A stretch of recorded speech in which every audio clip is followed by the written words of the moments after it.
our 17th session. And we have invited today Wieger Bakker from the Utrecht University to present about more or less university lifelong learning and university continuing education and the Utrecht University Educational Model, and how the university embeds democratic values somehow in the educational curricula of the university. And so I think, Wieger, I would hand over to you. And if you can start sharing your screen, you also feel free to introduce yourself just in brief to all of us. And again, sorry for the technical issues. No worries, things like this can happen. You can hear me loud and clear? Yes, perfect. Okay, I will start sharing my screen, and then I'll take you in, I hope, 10 to 15 minutes through the process that we have been going through the last 2 years as a university. And I think it's related to democracy. It's not a direct democracy project, but it's very strongly related to democratic values. And when I hope,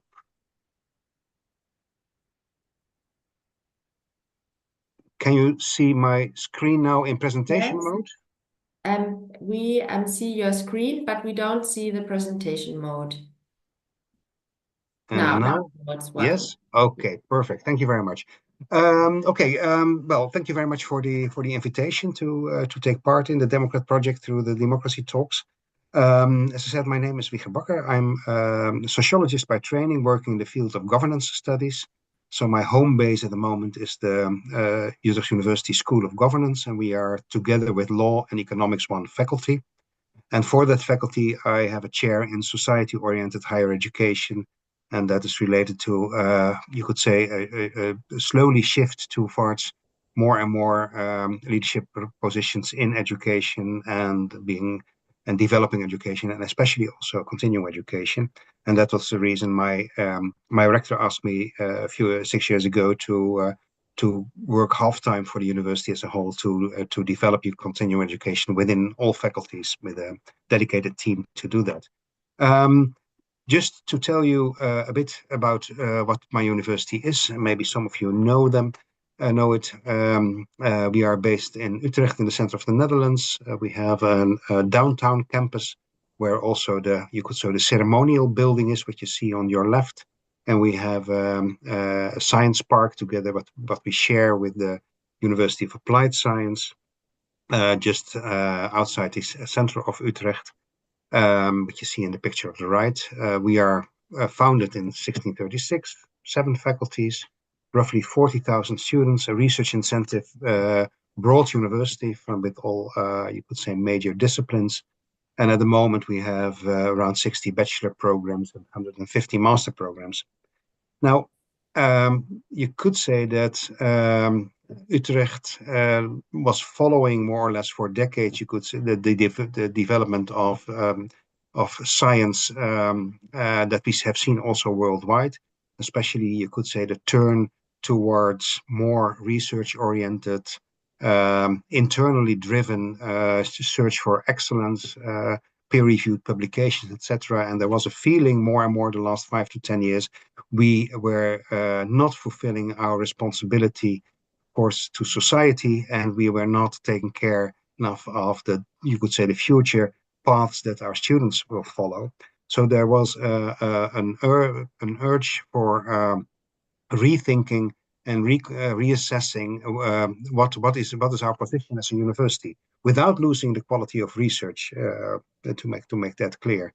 And what my present rector, who is a scientist in constitutional law and is very much also involved in the democratic rule of law, started was a kind of a university-wide project with where we said we have to reassess what our education stands for, and not only to science and scientific quality, but also responsibility for society and students, and broader sense, the responsibility for a democratic, diverse, and open society. We established then 4 different working groups. One with aiming on what are the academic qualities that we want to make to safeguard in our education. What are the more society-oriented and personal development issues? What are the teaching, you could say, principles, the educational principles that we adhere, and how do we organize the whole thing? Now that took a few years, and what I want to present to you is what the highlights are, and I shared also, and I sent it to Diana in the last slide, also the links to the web pages where you can find the details.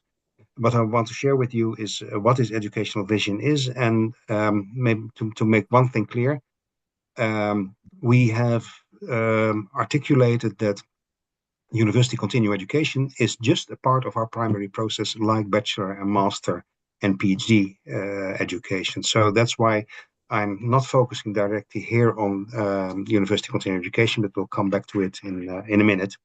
Mhm. The educational vision is that we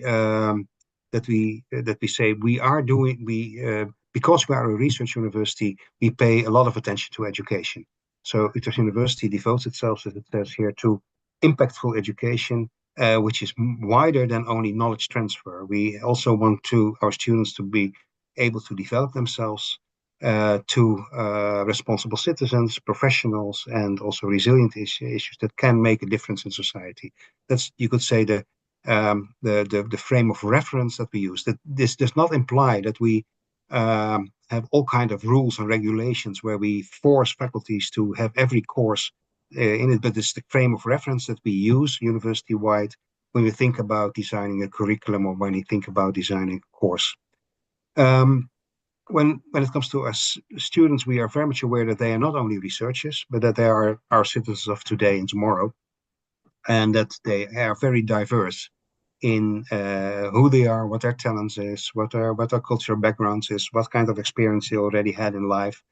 And we think that our education can profit from this diversity that they bring into the process, so that they also, to a certain extent, also together construct, steer, and develop the education that we as a university offer. And that helps also to have we could say, more nuanced and diverse view of on the issues that our research is about. Our educational goals are, you could say, uh, related to both academic research, but in direct interaction with society. So one of the things that we in research developed the last 15 years were what we call interdisciplinarily strategic research themes. So we have one theme on sustainability, pathways to sustainability. One interdisciplinary theme is about dynamics of youth. One is about institutions for open societies, and the third one is on healthy living. And there, in all those themes,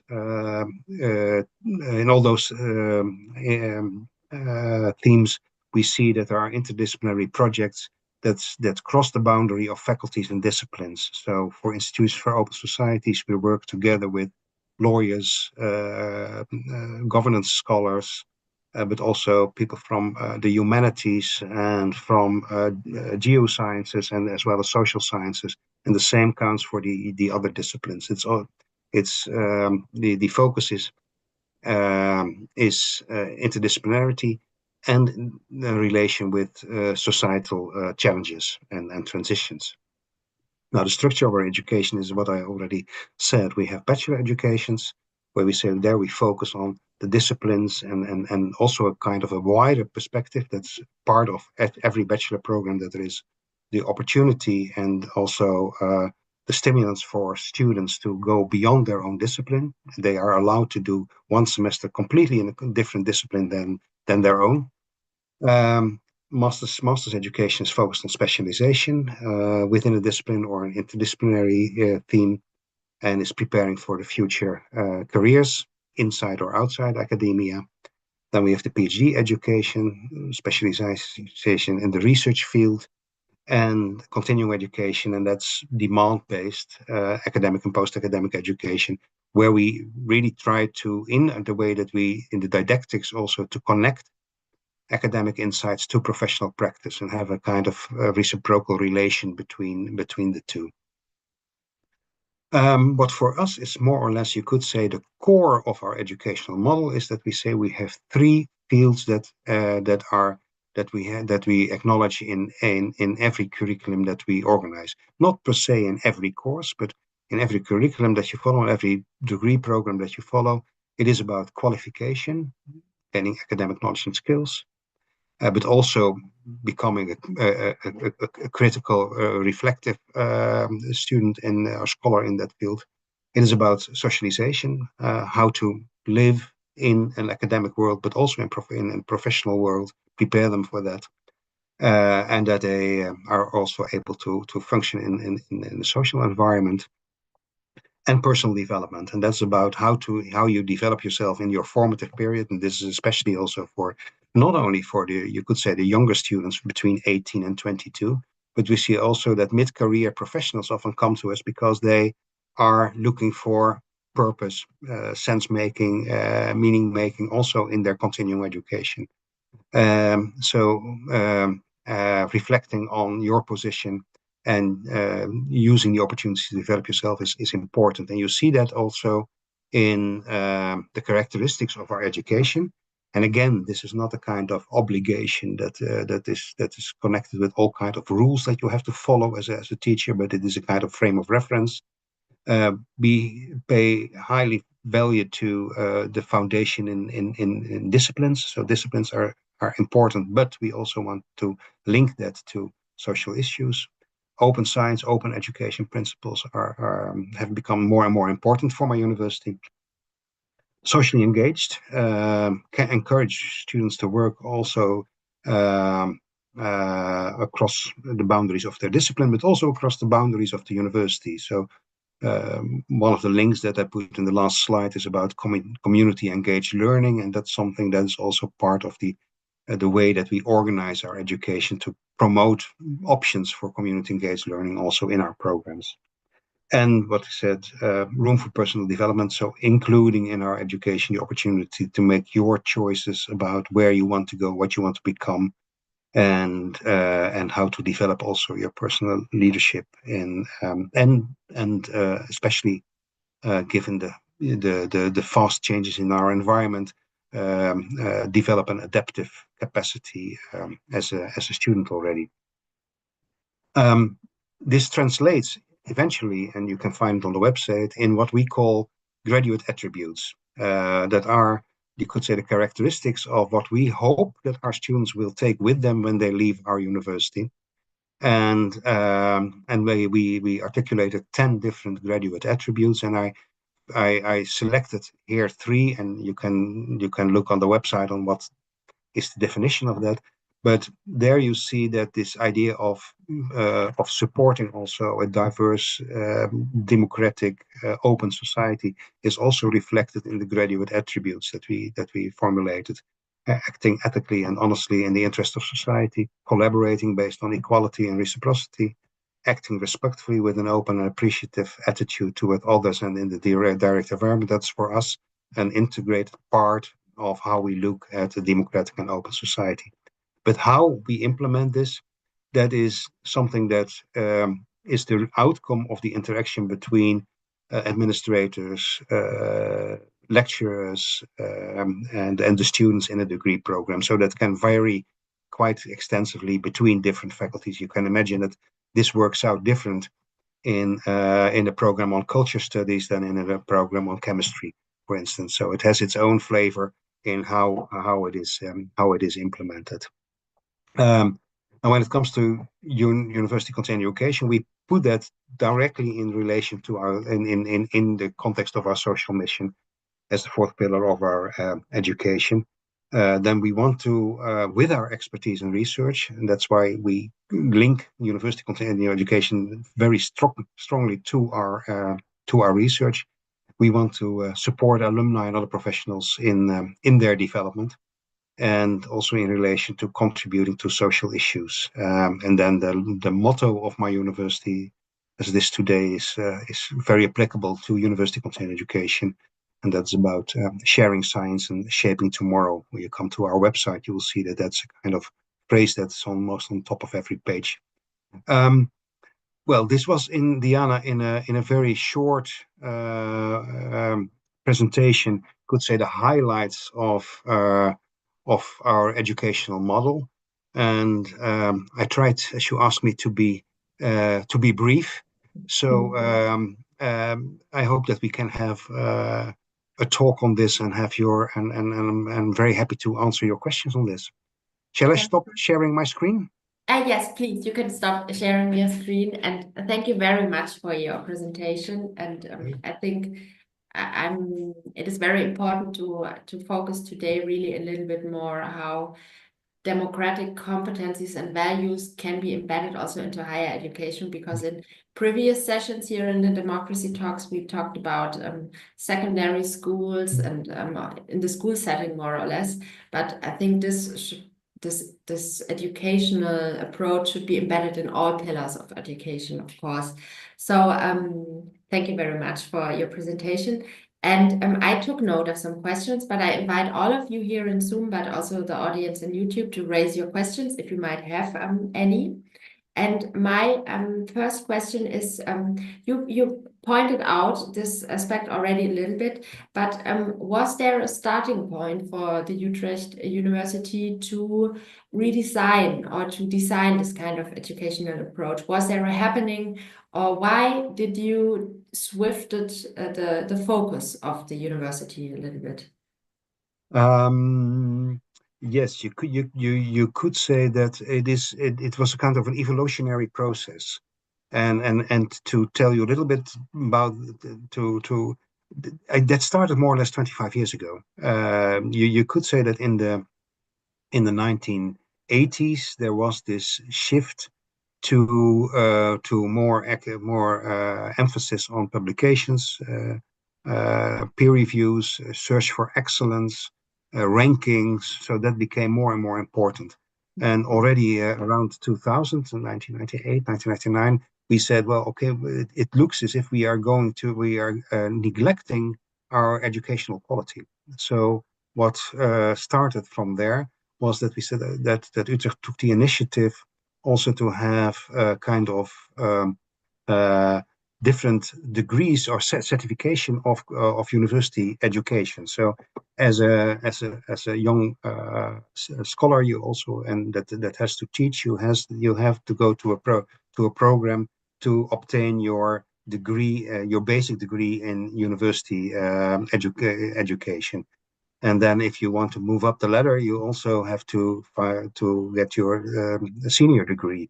And from there, that was the starting point for development of also more educational pathways in your academic career.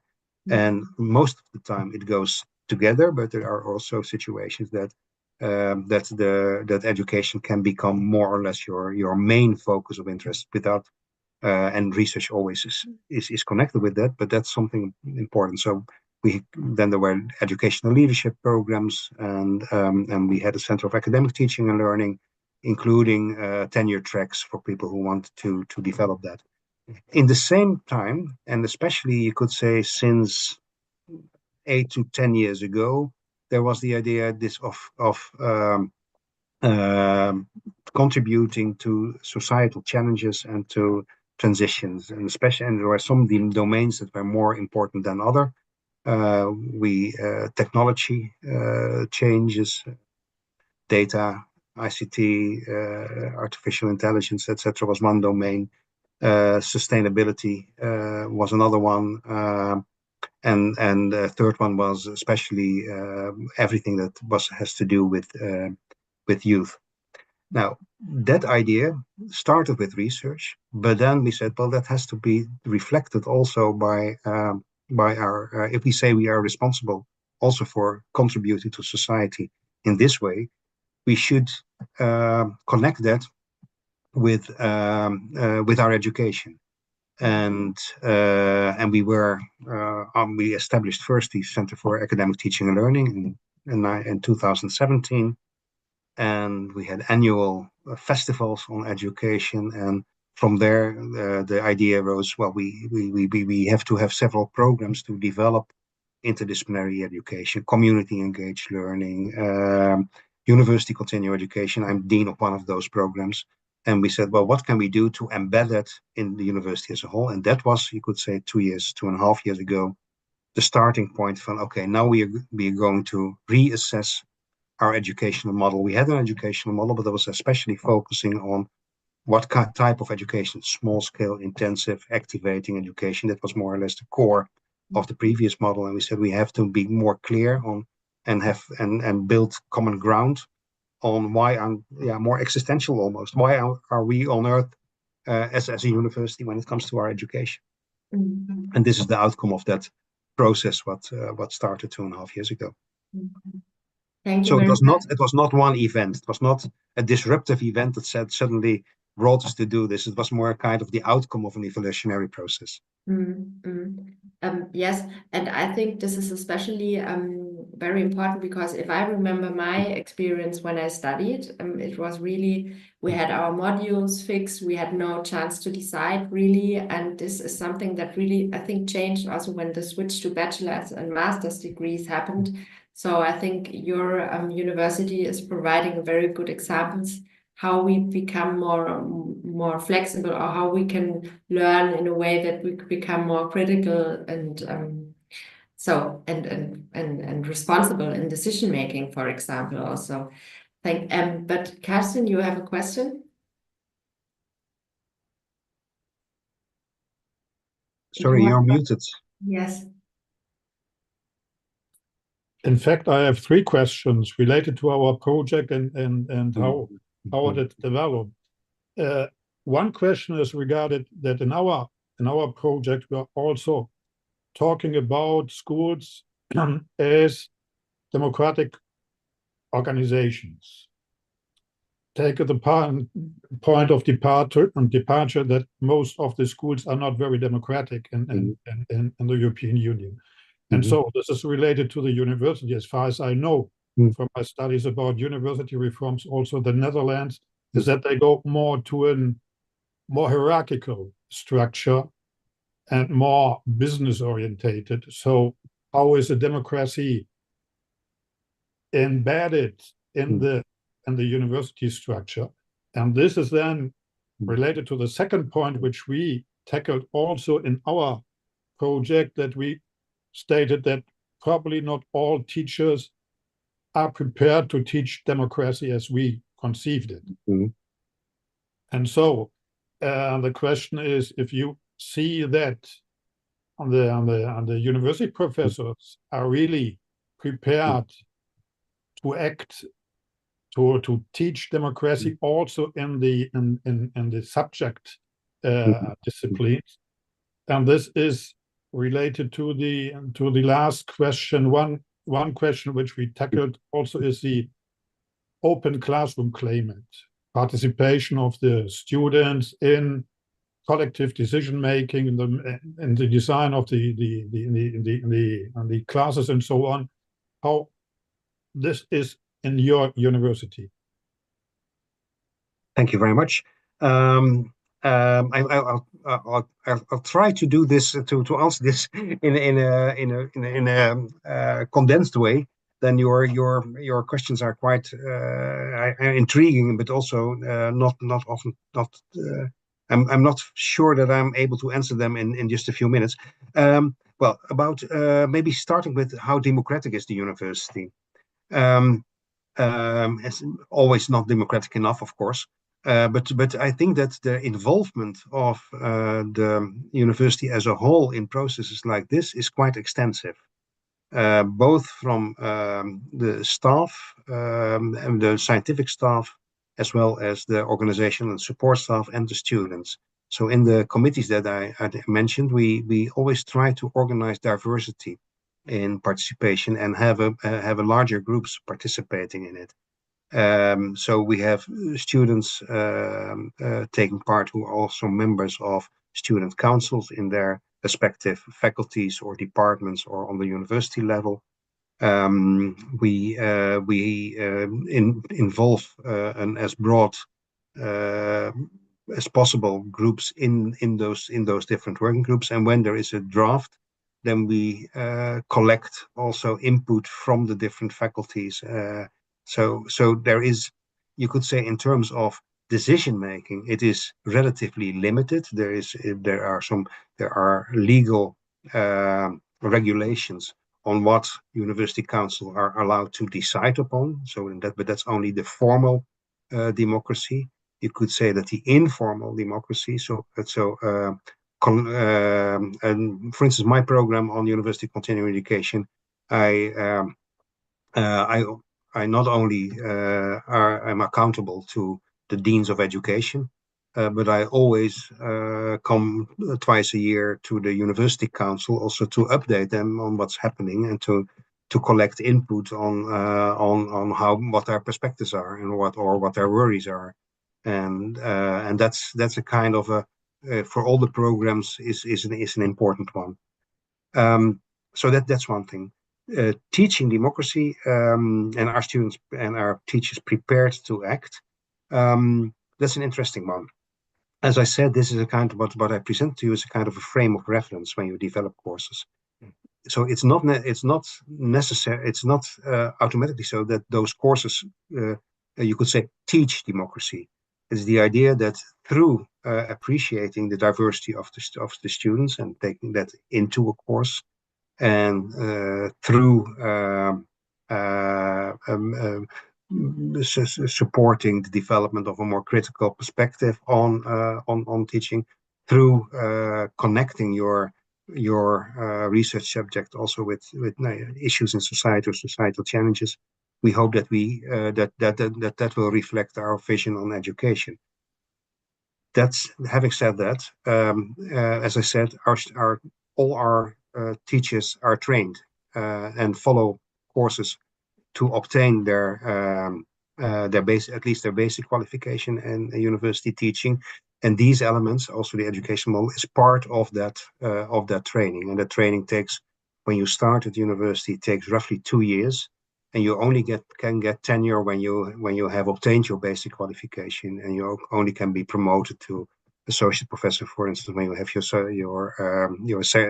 senior education, and then it doesn't stop. There are all kinds of follow-up programs.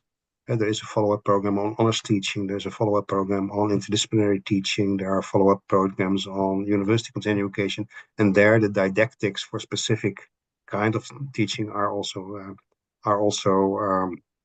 integrated in.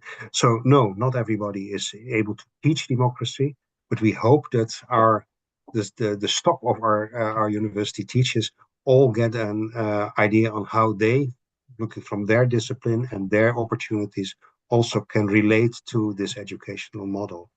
And what's interesting is that your last question on open classroom, we now have, since I think 8, 9, 10 years almost, we started 10 years ago with honors education within all faculties, honors programs, where this was the core element, that students are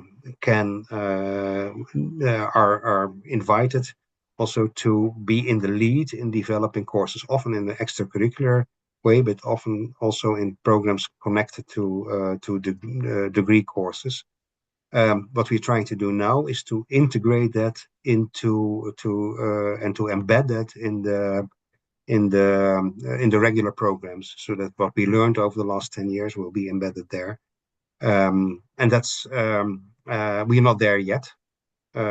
Sometimes we're struggling with it, but that's the intention that we have, not on every aspect, but that students also play an active role, at least in part of their programs, to participate in organizing it. Does that answer your questions in more or less?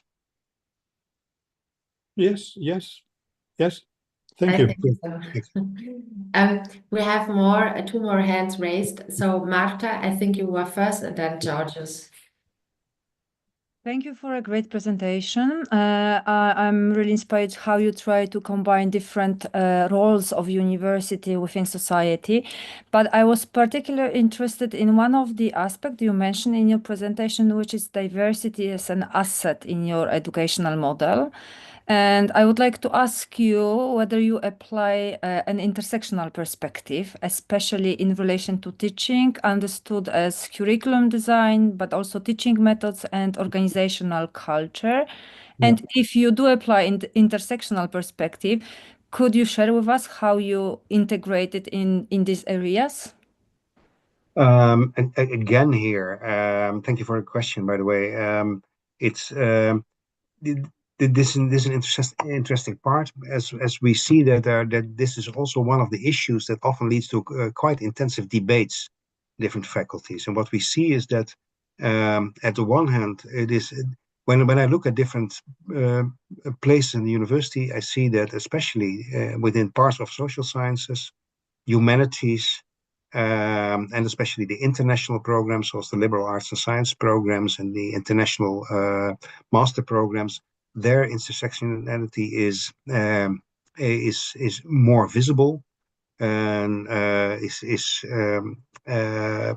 is more easily connected with the programs and with teachers than in other disciplines. I'm sure that you have the same experience. It's when I talk with my colleagues of of biology, it's quite different. However, it is interesting to see that, for instance, in my university, which is a kind of is a not that diverse university in itself. Universities are quite often especially in the bachelor programs, quite regional. And you could say the larger groups of migrants, for instance, live in Amsterdam, Rotterdam, and The Hague, and less in Utrecht. So we are compared also to the University of Applied Sciences more traditionally in terms of our population. But what I see, for instance, is that it is more visible in pharmacy. There we have a large group of students with a migrant background. And there also medicine use and differences between men and women in medicine is more automatically part of the curriculum that's discussed. But in other sciences, it's although they are international, it's less visible and also more difficult to make visible how that is relevant for your teaching.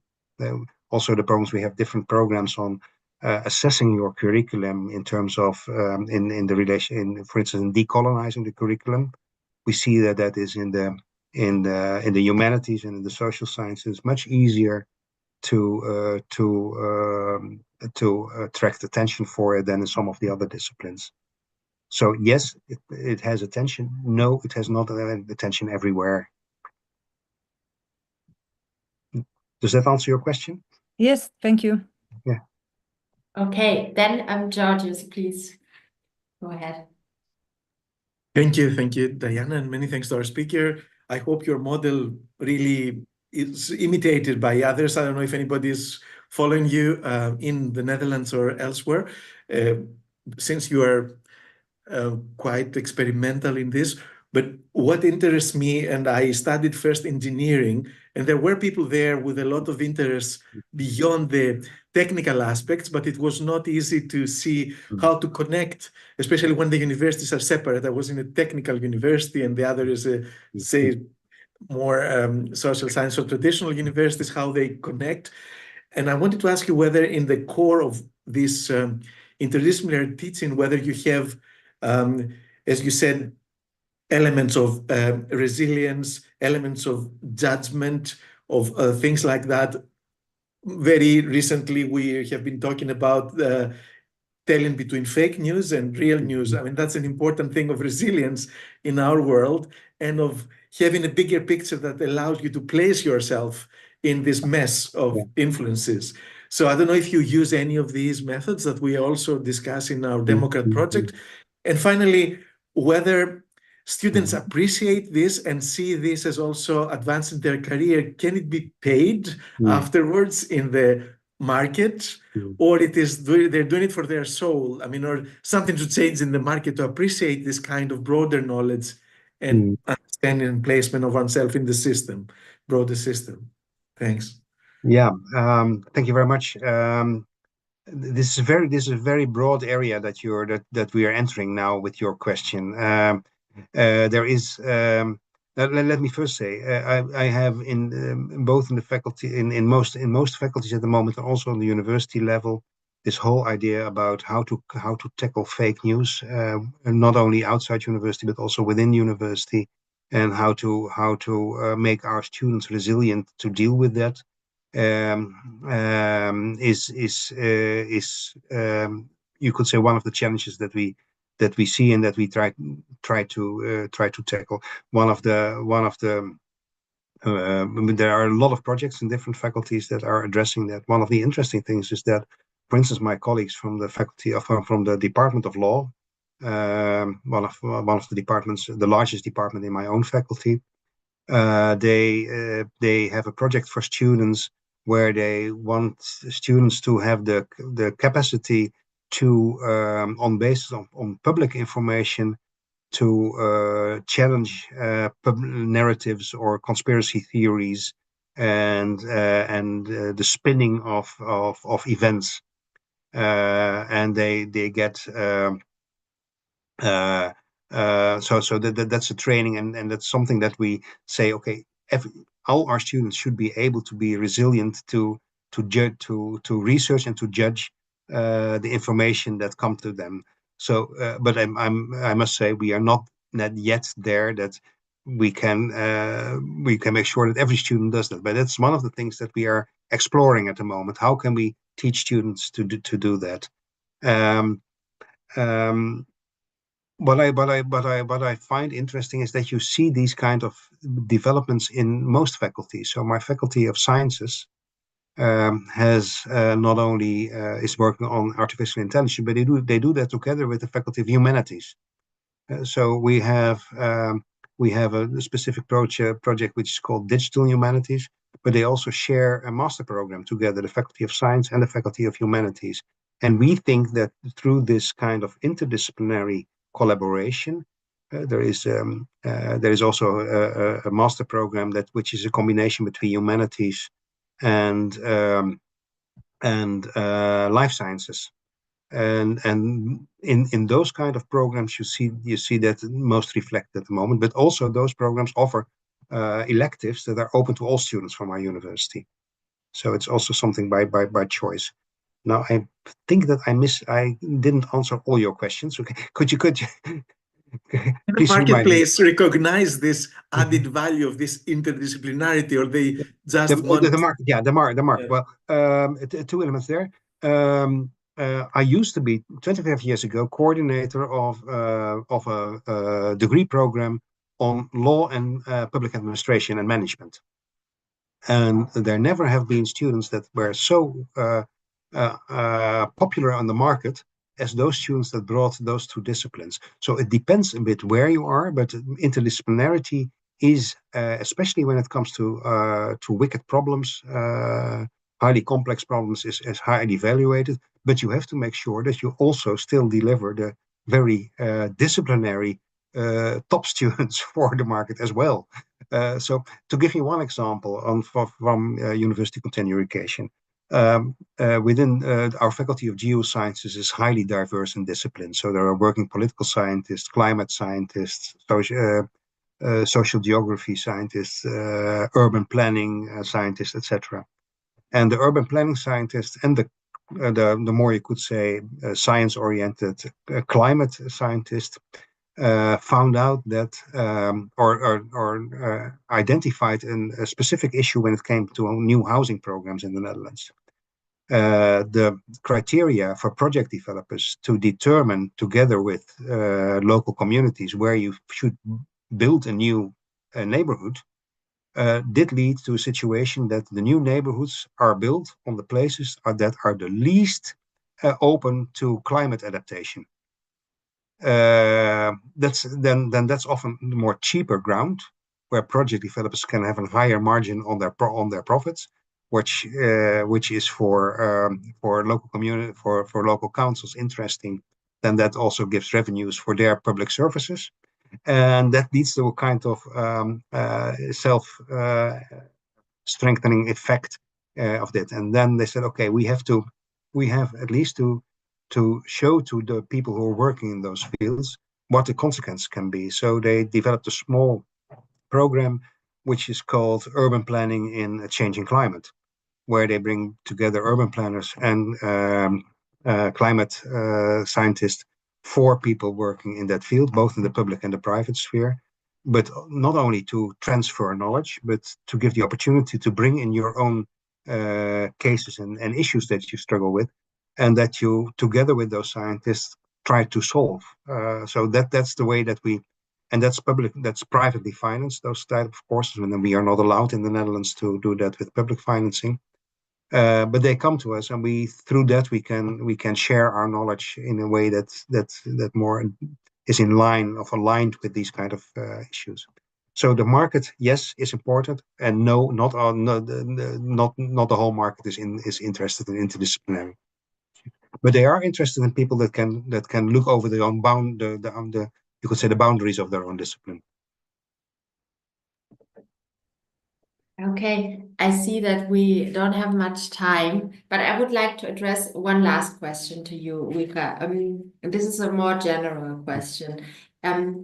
What do you think, or from your experience also, what is needed that universities commit more to integrating values like intercultural dialogue, citizenship, or citizenship commitment into their educational curricula, focusing on an institutional perspective? What do they need, the universities, to engage more?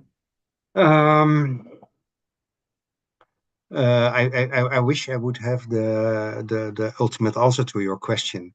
What the experience from my university is that it needs a collective process. It's not something that you can order from the top and that people will implement. I mean, you have to be part of the process as an institution in total. Now we have this. We absolutely want to sell it and to export it also to other universities. Fortunately, in the Netherlands, we have in you could say kind of an umbrella organization, which is called the University of the Netherlands, Universities of the Netherlands, and there the rectors and also the other administrators discuss these kind of issues together. And as a matter of fact, also I often talk with the other universities about why we do university continuing education, how we can do that, and what the raison d'être is for engaging as a university in this kind of activities. So trying to get people involved. So you need institutional entrepreneurs, you could say, and you have to work together at the same time, top down and bottom up. Okay.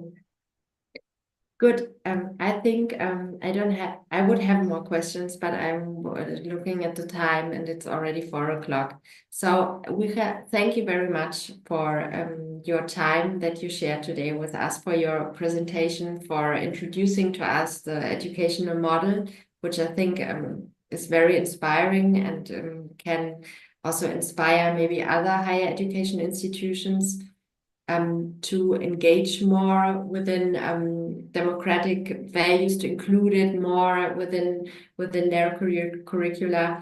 And I would like, I don't know if you want to say a last comment, Wieger, please. No, please, if you want to reach out or want to know more about it, or don't hesitate to contact me. You can find me on the internet, and you can also find almost everything is open source and directly available. So let me know if you are interested in more or indirect connections. So don't hesitate. And thank you very much for the opportunity to share it with you. Yeah, thank you very much. I would like to announce before we close the session our next democracy talk, which will take on the 12th of February with hopefully no technical problems. at 3 p.m. CET again. And then we will speak with Dino Sivek of the Terra Adentro Institute of Brazil about navigating complexity, depth, education, and politics beyond polarization. So I think this will be also a very interesting session. If you are available, Wieger, please join us. Please let me know. Yeah. I will let you know. And thank you all very much for your contributions. And I hope to see you soon again. And thank you, Wieger. Thank you very much. Have a great day.